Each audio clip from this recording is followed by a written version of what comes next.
Keir Starmer and dishonesty seem inseparable. Nearly 6 months in, and it's genuinely hard to discern truth from fiction when he speaks. What's more, he consistently avoids answering questions. Today's Prime Minister's questions was no exception. Once again, he made misleading statements and was called out for it. Let's unpack the fiery exchanges and see how people across the UK are reacting. But before we dive in, don't forget to like the video, subscribe to the channel, and join our growing community. Here's a challenge. How many times does he dodge a question? Watch the clip and let us know your thoughts. On to another matter. Charities. Marie Curie has warned that Labour's budget could cost them nearly £3 million annually. This cancer charity claims they'll be forced to cut services. Did the Chancellor inform the Prime Minister that their jobs tax would hit charities? Misrepresent me to make his point. I don't need to misrepresent him to make my point.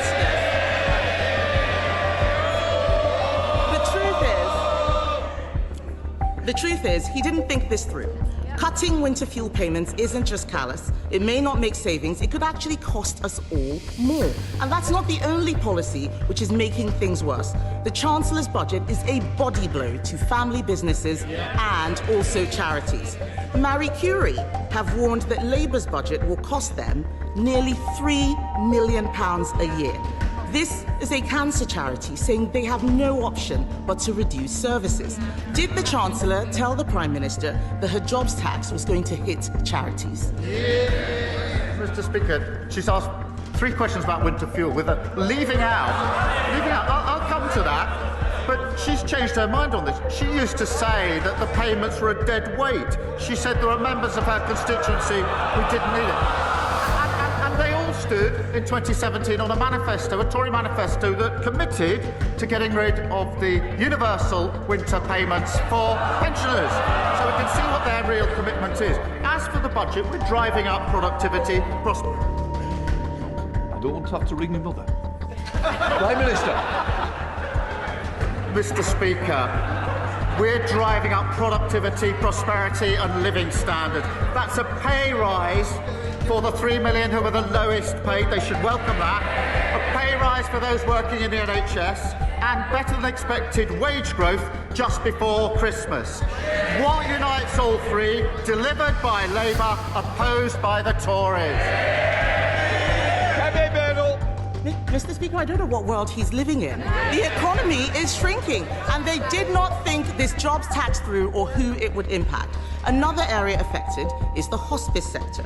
Hospices believe the budget will cost them an extra £30 million.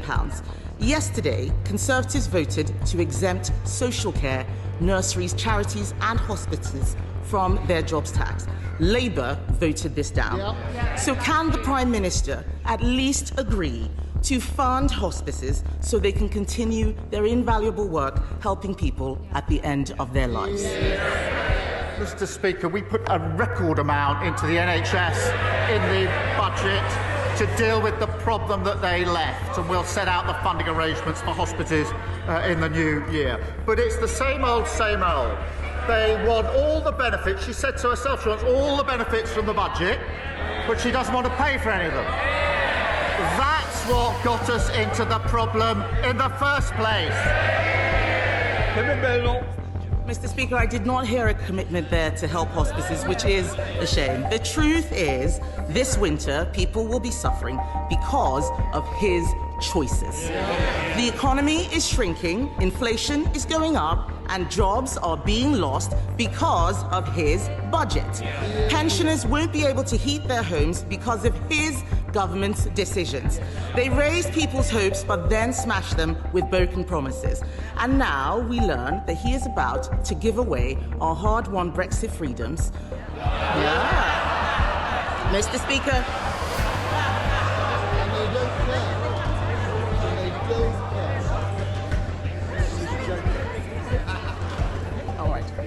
Mr. Speaker, now we learn he's about to give away our hard-won Brexit freedoms. The truth is, they are punching the British people in the face, literally in the case of one of his MPs, and he will pretend that this is about the past. But we all know These are his choices, bad choices. If he's looking for a New Year's resolution, why doesn't he start with telling the truth? I'll do it now. £22 billion black hole left by that. Record numbers on the waiting list. It's not a good time to leave the chamber, is it? Prime Minister. Mr. Speaker, £22 billion black hole. Record waiting list with our NHS. They should hang their heads in shame. Immigration completely out of control. Nearly 1 million net migration. She was the cheerleader for all of that. She wants the truth. That's the truth. That's why they're sitting there. Mr. Speaker, whilst they cart from the sidelines, talking the country down, this government is getting on with the job. Record funding for the NHS. Money for our trains, buses, and yes, Mr. Speaker, potholes. Pay rises for 3 million of the lowest paid. Wages growing faster than inflation. Planning laws reform. Great British Energy set up. We're only getting started. Next year we'll continue to rebuild no matter what the blockers opposite say. In other news, a major retailer has confirmed that store closures are looming due to Chancellor Rachel Reeves's decision to increase business taxes in the autumn budget. ShoeZone, which operates 297 stores and employs around 2,250 people, has announced it will be forced to close several locations due to the hike in national insurance contributions. This development makes ShoeZone the first retailer to directly attribute planned store closures to policies introduced in the Chancellor's recent budget. Britain's high streets have already suffered greatly in recent years, with nearly 10,500 store closures reported in 2023 alone. According to the Centre for Retail Research, affected ShoeZone locations are expected to include Burnham-on-Sea in Somerset, Boscombe in Dorset, and Burgess Hill in Sussex. In her October fiscal statement, Chancellor Rachel Reeves announced that the employer national insurance rate would rise from 13.8% to 15% in April 2025. The policy has faced strong criticism from major retailers and supermarkets, who describe it as a tax on jobs.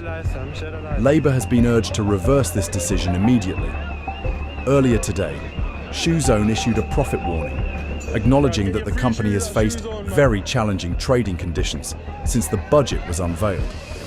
The retailer cited several factors contributing to its struggles, including weakening consumer confidence amid the ongoing cost of living crisis, which was exacerbated by the autumn budget. Wet weather in the weeks leading up to Reeves's announcement also reportedly reduced footfall in high street stores. However, ShoeZone singled out the Chancellor's decision to raise both national insurance rates and the national living wage as the primary drivers behind their financial difficulties. In a statement, ShoeZone expressed their concerns. Consumer confidence has weakened further following the government's budget in October 2024. As a direct result, the company faces significant additional costs from increases to the national living wage and national insurance rates. These additional costs have made several stores financially unsustainable, leading to planned closures. Together, these challenges will have a substantial impact on our full-year figures. The situation reflects growing anxiety among retailers about the impact of Labour's policies on high street viability. Businesses continue to call for urgent government action to mitigate these pressures. As a result of these challenges, ShoeZone now estimates its profits for the year ending September 27th, 2025, will be no less than £5 million, half of the £10 million it had previously projected. The retailer operates 112 high street stores and 185 larger format outlets across its portfolio. ShoeZone stocks brands including Skechers, Hush Puppies, Rika, and Lily & Skinner.